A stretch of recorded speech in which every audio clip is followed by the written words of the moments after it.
Okay, let's dive right into this fascinating explainer of Zui Feng's April 2024 philosophical text, titled, Being Free from Material Constraints, You Become a Celestial Being.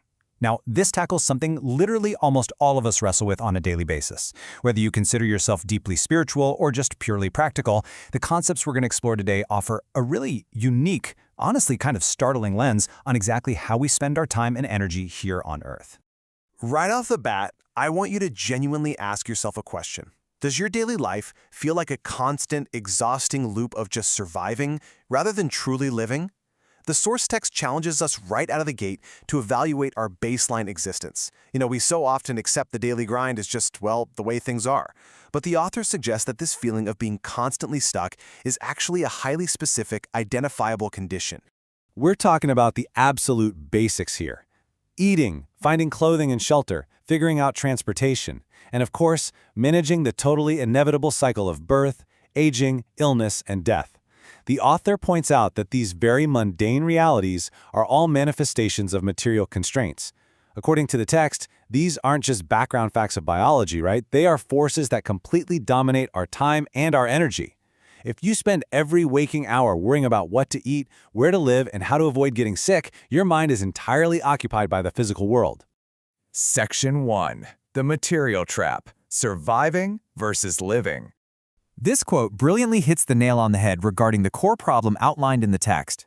By constantly agonizing over bills, groceries, and sheer survival, our consciousness essentially gets trapped in a loop. The author argues that this relentless focus on the material causes us to entirely overlook the true purpose of life. We basically get so busy maintaining our physical existence that we totally forget to elevate ourselves beyond it. Section 2. Redefining material constraints, a crucial distinction.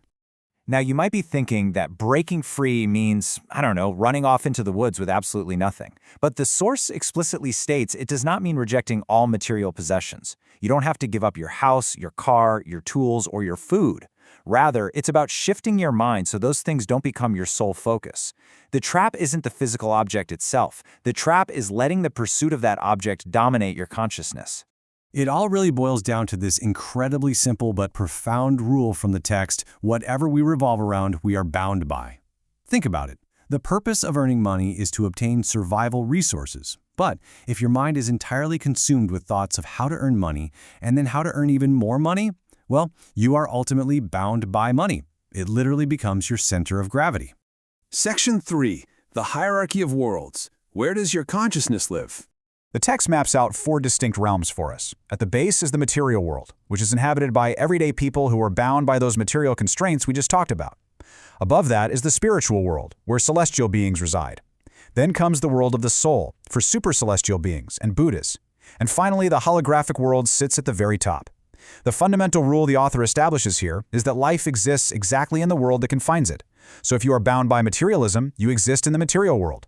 But if you elevate your focus, you actually elevate your entire realm of existence. Section 4. Spiritual World in Practice: The Celestial Mindset on Earth.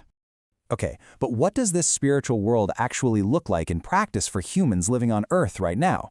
Interestingly, the author notes that many people already live in this spiritual world without even realizing it.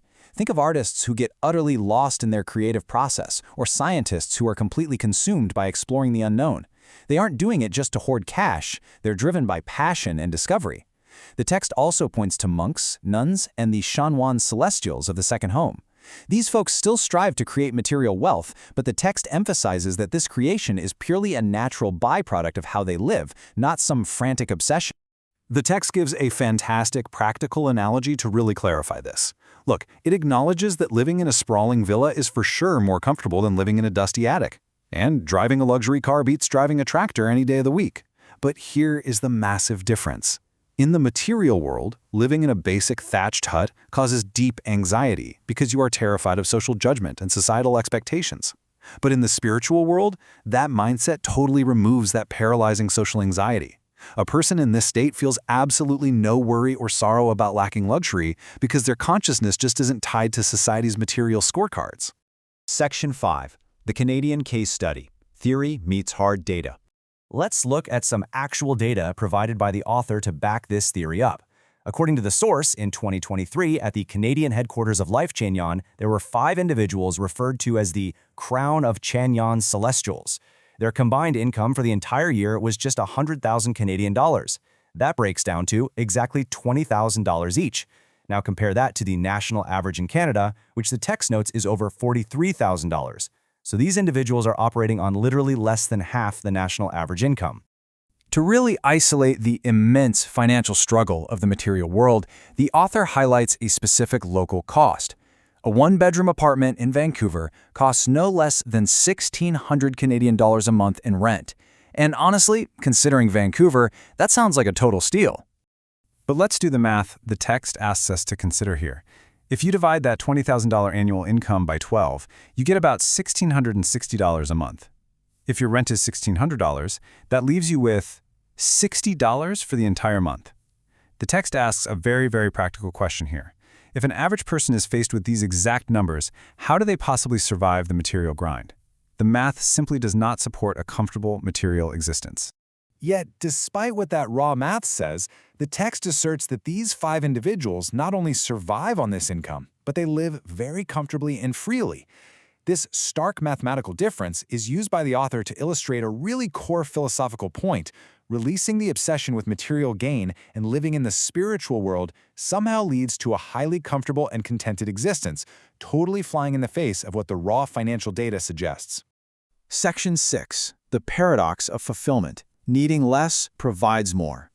And that brings us to the final and definitely most counterintuitive takeaway of this entire framework. The text boldly claims that people living in the spiritual world often actually enjoy more material comforts than those desperately fighting it out in the material world. The secret behind this higher quality of life, according to the author, is that by shifting your consciousness entirely away from materialistic anxiety and the endless pursuit of just gathering stuff, you open yourself up to a much more genuine, higher taste enjoyment of the life you actually have.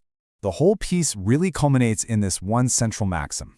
Unselfishness leads to self, and selflessness leads to fulfillment. By letting go of the desperate, selfish scramble to secure material goods, you actually find your true self. And by becoming selfless, you paradoxically achieve complete fulfillment. The text strongly suggests that true freedom is found only when we stop revolving around our material constraints. So, as you go about your own daily grind this week, I really want to leave you with this final thought based on today's source material. What is currently binding you? What is your center of gravity right now? And what do you think would happen if you finally just let it go? Are you simply surviving the trap? Or are you ready to elevate your consciousness and truly live? Thank you so much for exploring this fascinating text with me today.